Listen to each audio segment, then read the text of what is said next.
Hello and welcome to my little demo tutorial about VirtualGL. My name is Jim and I want to show you VirtualGL together with FlightGear.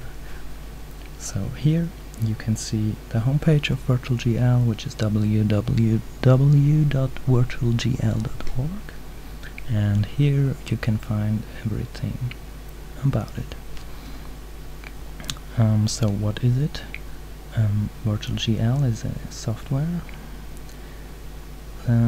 It's a remote display software that you can use with OpenGL 3D applications, which is something that you normally, with a remote display software, you cannot do. Yeah, so let me show you. Of course, if you want to use it, you have to download it and install it on both the client and the server, which I have already done here. So here I'm sitting in front of my laptop and I want to start FlightGear on my workstation. Yeah, which I'll do now. So collapse this window and I open a new terminal, and here you can see I'm sitting on my laptop, which is called HP laptop, and now I want to connect to my workstation, and therefore I use VGL connect and then my username on the workstation, which is the regular username, at the workstation's name, which is here AMD64box, and enter. Now I enter my regular password, and now you can see that here I am connected to my box. So this works exactly the same way as a normal SSH session that you may know would work. So here I can enter commands, and yeah, that's the same thing. So now I want to start FlightGear, but I cannot simply enter the command of FlightGear. Instead, what I have to do now is enter VGL run and then the command of the application I want to start, which is the command is called FGFS for FlightGear, and now I can enter the command line options, and here I want to enter disable AI traffic, just to make it start up a little quicker, and then I want to set my airport to LSZH, and I want to use the aircraft U2S, and then just hit enter and hopefully it will work, and it's working. And here you can see FlightGear is starting up.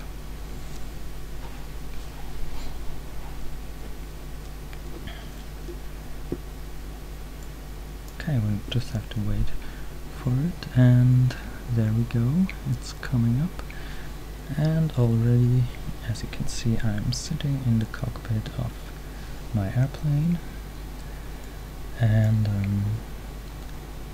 yeah, which is quite clean. And now I can change the view to the outside, and maybe this one, and there we go. So yeah, oops. And down here you can see the frame rate, which is 13 at the moment, which is pretty low. Actually, don't know why it's that low, but one factor is that I'm recording at the same time, and maybe this has any influence. But as you can see, when I move around the view, it's still pretty smooth. And let me just change the time settings to noon, or maybe afternoon, so that way you can see it a little bit better. And yeah, that's it basically.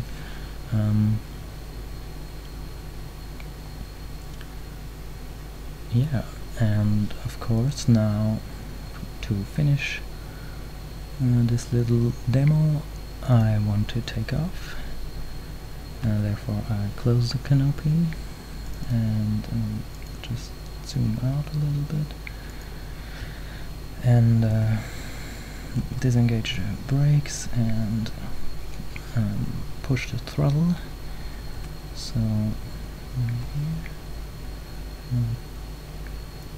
engage, and yeah, and take care it don't drift off, and we're taking off.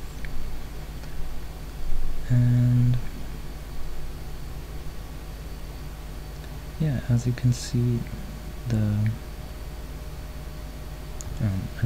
it's running pretty smooth, and I'm gonna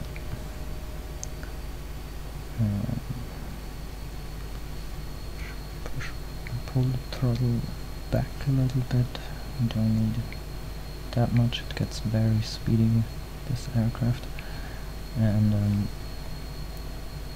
as you can see, it's still running smooth, and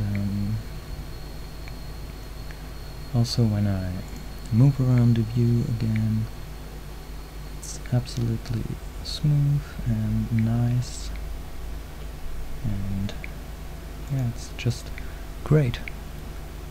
It's working great. And on my laptop I would never be able to run FlightGear because of the graphics card it has. It's not made for this purpose, so I can use the accelerated or the better graphics card on my workstation. And what VirtualGL does is it does the acceleration and 3D acceleration, and the whole game is running on the workstation, and then it sends the rendered images over the network. And yeah, and the sound you may hear, it comes from the boxes, so the sound is not transmitted over the network. So VirtualGL is not made for sound transmission. So for this you would have to find another software. I think there are softwares which can do that. And yeah, that's it. So I used VGL Connect to connect to my workstation, and VGL Run to start the application. And yeah, there are other ways to use VirtualGL. There are many other ways. So this is the simplest way I found, and it's working great. So there are other ways which perform even better with higher frame rates. So I may show you those another time in another demo. And there is a good documentation on the homepage, yeah, where you can find everything about it. And yeah, I believe that's it. And oops,